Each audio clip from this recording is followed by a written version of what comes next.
we are going to see the first unit of social science for the standard 6th. And the first unit is about history.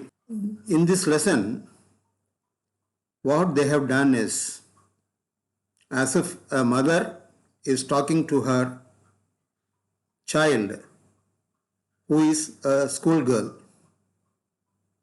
So the characters in the narration are Tamilini, the schoolgirl, Mrs. Sumati, her mother,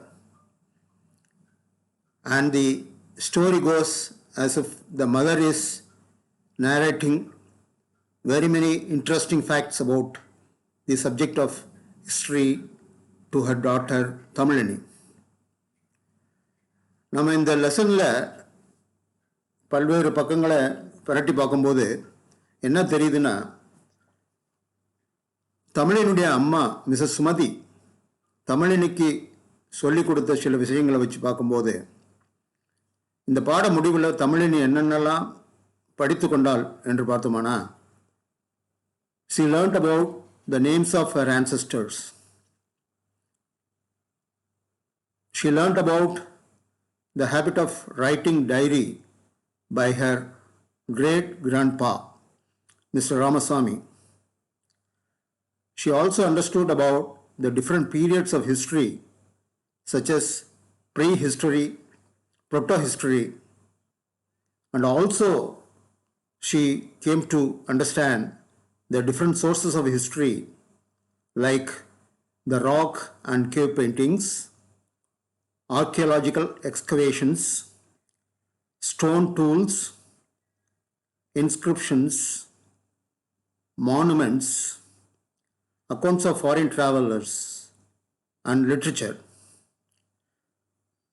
வாங்க students, இப்போ let us go to understand what is history. அதாவது சரித்திரம் அல்லது வரலாறு என்பது என்ன என்பதை இப்போது பார்ப்போம்.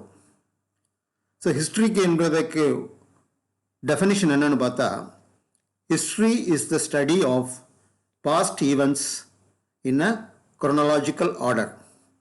அதாவது நமக்கு முந்தைய காலத்தில் நடந்த பல்வேறு சம்பவங்களை வரிசை கிரகமாக கொடுப்பது தான் ஹிஸ்ட்ரி என்று சொல்கிறோம். இந்த ஹிஸ்ட்ரி என்ற வார்த்தை ஒரிஜினலாக ஹிஸ்டோரியா என்று சொல்லக்கூடிய கிரீக் பதத்திலிருந்து வந்ததாக நாம் அறிகிறோம். அதற்கு அர்த்தம் என்னன்னு பார்த்தீங்கன்னா, லேர்னிங் பை என்கொயரி. ஏதாவது ஒரு புது விஷயத்தை பற்றி விசாரித்து அறிந்து கொள்வது தான் ஹிஸ்டோரியா அல்லது ஹிஸ்ட்ரி என்று சொல்கிறோம்.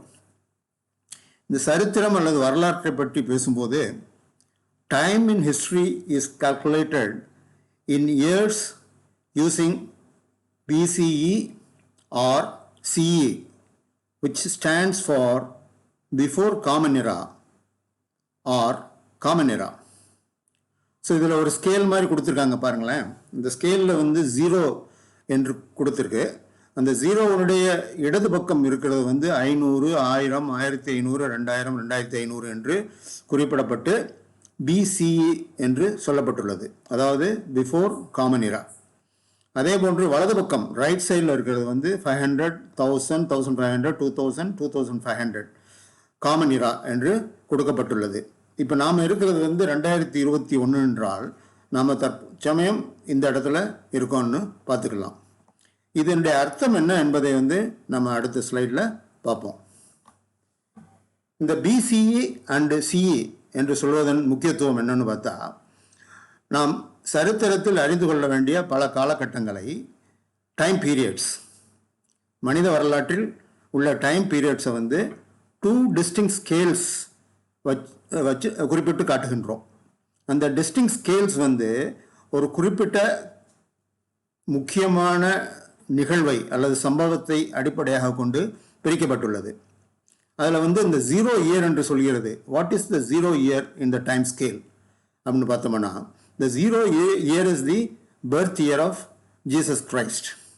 அதாவது கிறிஸ்துவர் கொண்டாடக்கூடிய கிரைஸ்ட் எப்போது பிறந்தாரோ அந்த பிறந்த வருடத்தை 0 இயர் என்று எடுத்துக்கொண்டு, அதற்கு முந்தைய காலத்தை வந்து பிஃபோர் கிரைஸ்ட் என்றும் அதற்கு பிந்தைய காலத்தை வந்து அன்னோ டொமினி அதாவது ஏடி என்றும் பெயரிட்டு வழங்கி வந்தோம்.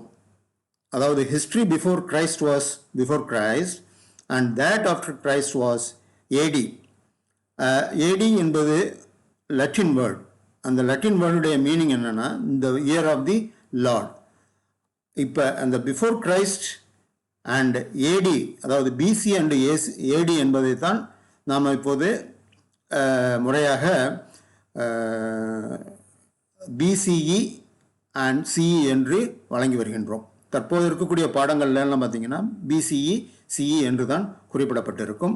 இதற்கு முன்பு காலகட்டங்களில் ஒரு 20-30 ஆண்டுகளுக்கு முன்பாக பார்த்தோம்னா பிஃபோர் கிரைஸ்ட் அண்டு அன்னோ டொமினி என்று தான் குறிப்பிடப்பட்டு வழக்கத்திலிருந்து வந்தது. ஓகே, கமான் ஸ்டூடெண்ட்ஸ், நம்ம சரித்திரத்தில் அல்லது வரலாற்றில் இருக்கக்கூடிய வெவ்வேறு காலகட்டங்களை பற்றி அறிவதற்கு சில முக்கியமான விஷயங்களை தெரிந்து கொள்ள வேண்டும். Excavation of sites where ancient people lived and the materials collected at such places give us an idea about their lifestyles. So சரித்திரத்திலே மிக முக்கியமானது என்றால் பழங்கால மக்கள் வாழ்ந்த இடங்களை, அந்த இடங்களை தோண்டி அகழ்வாராய்ச்சி செய்வதன் மூலமாகத்தான் அவர்களுடைய வாழ்ந்த வாழ்க்கையின் நடைமுறை பற்றி அறிந்து கொள்ள முடியும் என்பதை இங்கு பார்க்குறோம். We understand the period and lifestyles of people of old stone age from used stone tools. அவ்வாறு ஆர்கியலாஜிக்கல் சைட்ஸில் எக்ஸ்கவேட் பண்ணும்போது கிடைத்த ஸ்டோன் டூல்ஸ், அதாவது கற்களை கொண்ட ஆயுதங்களை வைத்து பழங்கால மனிதன், அதாவது கற்கால மனிதன் எப்படி வாழ்ந்தான் என்பதை நாம் அறிந்து கொள்கிறோம். மேலும் அவர்கள் அந்த காலத்தில் எப்படி வேட்டையாடி வாழ்ந்தார்கள் என்பதை பாறைகளிலும் குகைகளில் உள்ள செவற்றிலும் எழுதி வைக்கப்பட்டுள்ள ஓவியங்கள் அல்லது வரையப்பட்டுள்ள ஓவியங்களிலிருந்தும் அறிந்து கொள்கிறோம். We came to know their hunting style through their paintings on the rocks and the walls of the caves. The period between the use of first stone tools and the invention of writing systems is prehistory. இது மிகவும் முக்கியமான ஒரு குறிப்பாகும். அதாவது the period between the use of first stone tools and the invention of writing system is prehistory. Stone tools, which are excavated materials, and rock paintings are the major sources of prehistory. அந்த ப்ரீஹிஸ்ட்ரியை பற்றி நாம் அறிந்து கொள்வதற்கு அந்த கற்கால மனிதர்கள் பயன்படுத்திய ஆயுதங்கள், கல்லினால் செய்யப்பட்ட ஆயுதங்கள் மற்றும் பாறைகளில் வரையப்பட்ட ஓவியங்கள் தான் முக்கியமான அடிப்படை ஆதாரங்களாக விளங்குகின்றன. பேலியோலித்திக் அதாவது old stone age, Neolithic new stone age, France age and Iron Age are different ages in human history and civilization. There are many excavation sites in India. வலது பக்கத்தில் இருக்கக்கூடிய அந்த படங்களை பாருங்கள். இந்தியாவில் பல்வேறு இடங்களில் இதுபோன்ற அகழ்வாராய்ச்சி செய்தபோது பல்வேறு காலகட்டங்களில் மனித வாழ்க்கை எப்படி இருந்தது என்பதை அந்த அகழ்வாராய்ச்சியின் மூலமாக கண்டுபிடித்தார்கள் என்பதற்கு உள்ள இடங்களைத்தான் குறிப்பிட்டு காட்டப்பட்டுள்ளன. அந்த வகையில் there are many excavation sites in India. Adichanallur in Thoothukudi district is one such site in Tamil Nadu. Recently, you would have read about Keeladi site excavations in Sivaganga district. தற்போது அடிக்கடி பேப்பரில் பார்க்குறீங்க நீங்கள், கீழடி சைட் எக்ஸ்கவேஷன்ஸ் பல புதிய தகவல்களை நமக்கு வழங்கியிருக்கிறது என்பதை. ஓகே, இந்த ஸ்டோன் டூல்ஸை விளக்கக்கூடிய சில படங்கள். அதற்கு அடியில் இருக்கிறது அந்த குகையில் வாழ்ந்த மனிதர்கள் பாறைகளில் எவ்வாறு தங்கள் சொல்ல வேண்டிய விஷயங்களை வடிவமைத்தார்கள் என்பதை காட்டக்கூடியது, வரைந்திருந்தார்கள் என்பதை காட்டக்கூடிய. அதில் சில படங்களை பார்த்தீங்கன்னா அவங்க வேட்டையாடுவதற்கு ஆயுதங்களுடன் செல்லக்கூடிய படங்கள். இங்கு ஒரு மிருகத்தை கொன்ற மாதிரி இருக்கக்கூடிய ஒரு படமும் வரையப்பட்டுள்ளது. ஸோ ஏற்கனவே பார்த்தது இல்லாமல் ப்ரீ ஹிஸ்ட்ரி என்ற ஒன்று இல்லாமல் புரோட்டோ ஹிஸ்ட்ரி என்ற ஒரு சரித்திரமும் குறிப்பிடப்பட்டுள்ளது. Proto-history is the period between prehistory and history. The period for which records in writing are available but not yet deciphered is called proto-history. அதாவது இதற்குண்டான ஆதாரங்கள், ஆவணங்கள் இருக்கின்றன, எழுத்து மூலமான ஆவணங்கள் இருக்கின்றன, பட் இதை முழுமையாக இன்னும் விவரிக்கப்படவில்லை என்பதுதான் புரோட்டோ ஹிஸ்ட்ரி என்று சொல்லப்படுகிறது. கற்கால மனிதர்கள் வாழ்ந்தபோது அவர்கள் முதலாக பழக்கிய பிராணி அல்லது விலங்கு என்னன்னு பார்த்தோம்னா டாக்ஸ். அவங்க வந்து டாக்ஸை தான் வந்து பழக்கினார்கள். எதற்கு பழக்கினார்கள் என்று பார்த்தோமானால் அவர்களுடைய சொந்த பாதுகாப்புக்காகவும் அவர்கள் வேட்டைக்கு செல்லும்போது அவர்களுடன் செல்வதற்காகவும் தான் இந்த மாதிரி நாய்களை அவர்கள் வளர்த்து பழக்கப்படுத்தினார்கள். அந்த tax could help prevent the entry of dangerous animals into the caves and by sniffing skill. அதாவது அவருக்கு வந்து சுவாசம், அந்த மூச்சு வாசம் பிடிக்கக்கூடிய ஒரு திறன் இருந்த காரணத்தினால காட்டு மிருகங்கள் அல்லது வனவிலங்குகள் வந்து குகைக்குள் நுழைந்து விடாமல் இருப்பதற்கு உதவுவதற்காகத்தான் இவ்வாறு நாய்களை வளர்த்தார்கள் என்று நாம் அறிகிறோம். நம்ம இந்த சரித்திரத்தை பற்றி அறிந்து கொள்வதற்கு பல வகையான ஆவணங்கள் அடிப்படையாக இருக்கின்றன. அந்த ஆவணங்கள் என்னென்னு நம்ம பார்த்தோம்னா அதை 2 பெரு வகையாக நம்ம பிரிக்கலாம். ஒன்று வந்து archaeological sources, the other is literary sources. ஆர்கியலாஜிக்கல் சோர்சஸ்னால் அகழ ஆராய்ச்சியின் போது பழங்கால மக்கள் பயன்படுத்தி வந்த அந்த மட்பாண்டங்கள் மற்றும் பல்வேறு விதமான பொருட்கள் அடிப்படையில் அவர்கள் வாழ்ந்த வாழ்க்கை நடைமுறையை பற்றி அறிந்து கொள்வது. லிட்ரரி சோர்சஸ் வந்து பார்த்தோம்னா பல்வேறு எழுத்து வடிவமான ஆதாரங்கள் என்னென்ன கிடைத்தன என்பதை பொறுத்து லிட்ரரி சோர்சஸ் என்று சொல்கின்றோம். ஸோ இந்த ஆர்கியலாஜிக்கல் சோர்சஸில் முக்கியமாக என்னென்ன இருக்குன்னா artefacts which include potteries, tools, ornaments. Then இன்ஸ்கிரிப்ஷன்ஸ்னால் எழுத்து வடிவமான சில விஷயங்களை வந்து அவங்க கல்லிலோ அல்லது தூண்களிலோ பொறித்து வைத்திருப்பார்கள். அதுதான் நம்ம இன்ஸ்கிரிப்ஷன்ஸ் என்று சொல்கின்றோம். காயின்ஸ், இது பல்வேறு காலகட்டங்களில் வந்து மனிதர்கள், குறிப்பாக பேரரசுகள் இருந்த காலத்தில் வந்து ஒவ்வொரு பேரரசரும் வந்து காயின்ஸ், அதாவது நாணயங்களை வெளியிடக்கூடிய தன்மையை கொண்டிருந்தார்கள். அந்த காயின்ஸ் வந்து கிடைக்கக்கூடியதை பொறுத்தும் அது எந்த காலகட்டத்திற்குண்டான அரசு அல்லது எந்த காலகட்டத்திற்குண்டான மக்கள் வாழ்ந்த இடம் என்பதை நாம் இதில் அறிந்து கொள்வதற்கு வாய்ப்பு இருக்கிறது.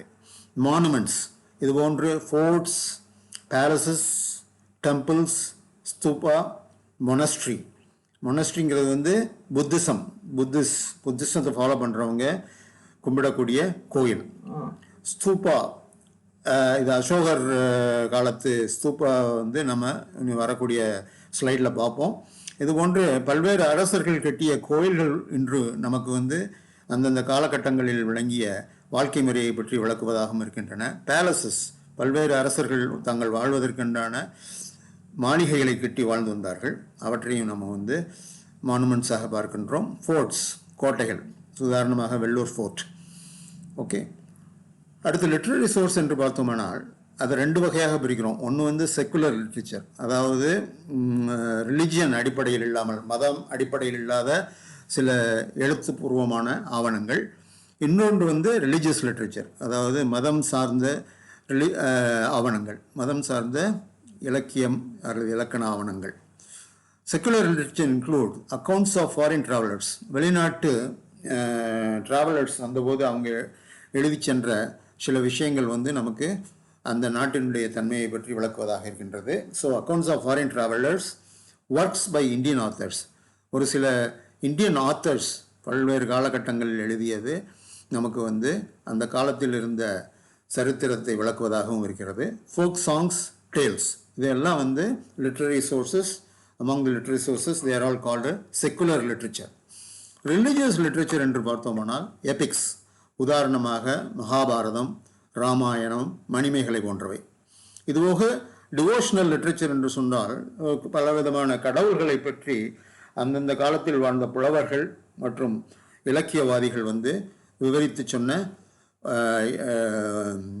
செய்யுள் அல்லது உரைநடை ஆகியவையை நம்ம எடுத்துக்கலாம். உதாரணம் பார்த்திங்கன்னா திருவாசகம், திவ்ய பிரபந்தம் ஆகியவற்றை நம்ம இந்த கணக்கில் சொல்லலாம். ஓகே, இந்த சோர்சஸ் ஆஃப் ஹிஸ்ட்ரி என்பது இந்த அட்டவணையில் மிக தெளிவாக கொடுக்கப்பட்டுள்ளது. ஏற்கனவே நான் விளக்கி சொன்னது போக ஆர்கியலாஜிக்கல் சோர்சஸ், லிட்ரரி சோர்சஸ். ஆர்கியலாஜிக்கல் சோர்சஸ்லாம் பார்த்தீங்கன்னா 4 முக்கியமான விஷயங்கள் இருக்குது. ஒன்று ஆர்டிஃபேக்ட்ஸ், பெரும்பாலான அகழ்வாராய்ச்சிகளில் கிடைக்கக்கூடியவை தான். பாட்டரிஸ், toys, tools, ornaments. Then coins, Then inscriptions.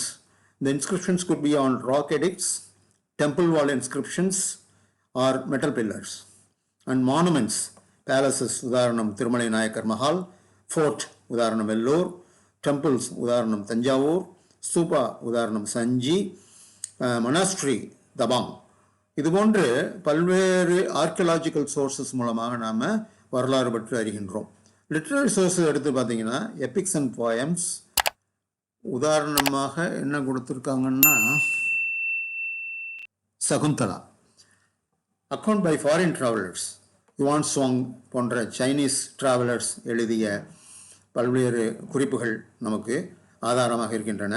Works by Indian author, உதாரணம் Thirukkural by Thiruvalluvar.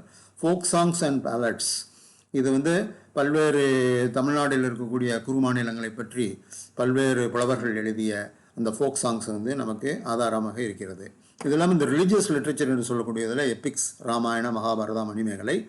Devotional literature என்று எடுத்துக்கொண்டு தான் தேவாரம், 4000 திவ்ய பிரபந்தம், திருவாசகம் போன்றவற்றை நாம் சொல்லலாம். ஓகே, ஸோ இந்த பாடத்தில் ஒரு சின்ன உதாரணத்துக்கு கொடுத்துருக்காங்க. அசோகா, எம்பரர் அசோகாவை பற்றி ஒரு குறிப்பு கொடுக்கப்பட்டிருக்கிறது. Emperor Ashoka was the mightiest of Mauryan dynasty. He rule the entire Indian subcontinent. அவர் ஆண்ட அந்த காலத்தில் பறந்து விரிந்து கிடந்த இந்திய துணைக்கண்டத்தின் முழு பரப்பையும் அவர் ஆண்டு கொண்டிருந்தார். மௌரியன் டெனாஸ்டியிலேயே மிகவும் பெரிய மாமன்னராக அவர் கருதப்பட்டார். கலிங்கத்து போர் என்ற ஒரு போர் நடந்து அந்த போரில் அவர் வெற்றி பெற்ற போதும் அவருக்கு அந்த போரின் நிகழ்வுகள் ஏற்படைய தாக்கத்தின் காரணமாக அவர் இனிமேல் சண்டையிடப் போவதில்லை, இனிமேல் போருக்கு போவதில்லை என்று சொல்லி புத்திசம் ரிலிஜனை அவர் தழுவிக்கொண்டார். To spread the message of peace and dharma. He was the first ruler to give up war after victory. His service for the cause of public was exemplary. He laid roads and built hospitals for animals. நீங்கள் படிச்சிருப்பீங்க, அசோகர் சாலை அமைத்தார், மரங்கள் நட்டார், குளங்கள் அமைத்தார் மற்றும் விலங்குகளுக்கு மருத்துவமனைகளையும் அமைத்து தந்தார் என்று பார்ப்பீர்கள். இதற்கெல்லாம் அடிப்படையாக இருந்தது என்னன்னா, pillar edicts, rock inscriptions and monuments like Sarnath pillar and Sanchi stupa provide material evidence about the greatness of Emperor Ashoka. ஆனால் எம்பரர் அசோகாவை பற்றி 20ஆம் நூற்றாண்டு வரை அதிகமாக மக்களுக்கு தெரிந்திருக்கவில்லை. William Jones, James Prinsep and Alexander Cunningham போன்ற எழுத்தாளர்கள் அந்த ஆதாரங்களை வெளிக்கொணர்ந்த போதுதான் நமக்கு அசோகாவுடைய பேராற்றல் புரிய வந்தது. Charles Allen's book title the search for the India's lost emperor provided a comprehensive account of Ashoka. இந்த புத்தகத்தின் மூலமாகவும் நம்ம அசோகா எம்பரரை பற்றி அதிகம் தெரிந்து கொள்கிறோம். அந்த சாரநாத் பில்லரில் இருக்கக்கூடிய தர்ம Chakra with 24 spokes becomes the basis for our national flag of the country. பார்க்கலாம். இந்த இடது பக்கம் இருக்கக்கூடிய படத்தை பாருங்க, சாரநாத் பில்லர். ஸோ இந்த இதில் சென்ட்ரலில் இருக்கக்கூடிய நமக்கு கண்ணுக்கு தெரியக்கூடிய இந்த 3 சிங்கத்தலைகளும் அதற்கு கீழாக இந்த 24 ஸ்போக்ஸ் கொண்ட சக்கரமும் சேர்ந்து தான் நமது தேசிய கொடியில் இருக்கிறது என்பதை நீங்கள் பார்க்குறீங்க. இந்த ரைட்டில் இருக்கிறது சாந்தி ஸ்தூபா. இது அசோகர் காலத்தில் கட்டப்பட்ட மானுமெண்ட்ஸ். வாங்க ஸ்டூடெண்ட்ஸ், இந்த பாடத்தில் இருக்கக்கூடிய அருஞ்சொற்கள், குறிப்பிடப்பட்டுள்ள அருஞ்சொற்கள் பற்றி தற்போது பார்க்கலாம். Sources, a place, person, text or object from which some data can be obtained. So இதுதான் நம்ம சரித்திரத்தை பற்றி அறிந்து கொள்வதற்குண்டான ஆதாரங்கள் என்பதை தான் சோர்சஸ் என்று சொல்கின்றோம். ஆன்சஸ்டர், அதாவது மூதாதையர். A person related to you who lived a long time ago. Dharma, it's a Sanskrit term derived from Prakrit's word Dhamma, which means religious duty or righteousness. இதைத்தான் அசோகர் கடைப்பிடித்து வந்தார் என்று நாம் பார்த்தோம். Monument, a statue, building or other structure built by a notable person. இந்த பாடத்தில் பார்த்தோம், நம்ம அசோகர் கட்டினது சாரநாத் பில்லர், சாஞ்சி ஸ்தூபா, இதெல்லாம் முக்கியமான குறிப்பிடத்தக்க மானுமெண்ட்ஸ் என்று பார்த்தோம். Inscription, written records engraved on stones, pillars, clay or copper tablets, caves and walls of temples. அப்போது இருந்த மூதாதையர்கள் தாங்கள் சொல்ல நினைத்த விஷயங்களை எழுத ஆரம்பித்த போது தான் இவற்றை அங்கே இருக்கக்கூடிய கற்கள், தூண்கள் மற்றும் தாமிர பட்டயங்கள், குகை சுவர்கள், அதே மாதிரி கோயில் சுவர்கள் ஆகியவற்றில் எழுதி வைக்க ஆரம்பித்தார்கள். அவற்றை நாம் இன்ஸ்கிரிப்ஷன் என்று சொல்கின்றோம். Historian, a person who studies or writes history is called historian. Numismatics. Numismatics is a study of coins. And the last word is epigraphy, the study of inscription. அந்த இன்ஸ்கிரிப்ஷனை பற்றி படித்து அறிந்து கொள்வதற்கும் அவற்றை இன்டர்பிரட் பண்ணுவதற்கும் உண்டான ஸ்டடி தான் நம்ம எபிகிராஃபி என்று சொல்கின்றோம். வாங்க ஸ்டூடெண்ட்ஸ், இந்த பாடத்தில் கொடுக்கப்பட்டுள்ள எக்ஸசைஸை நாம் இன்னொரு வீடியோவில் பார்க்கலாம். வணக்கம்.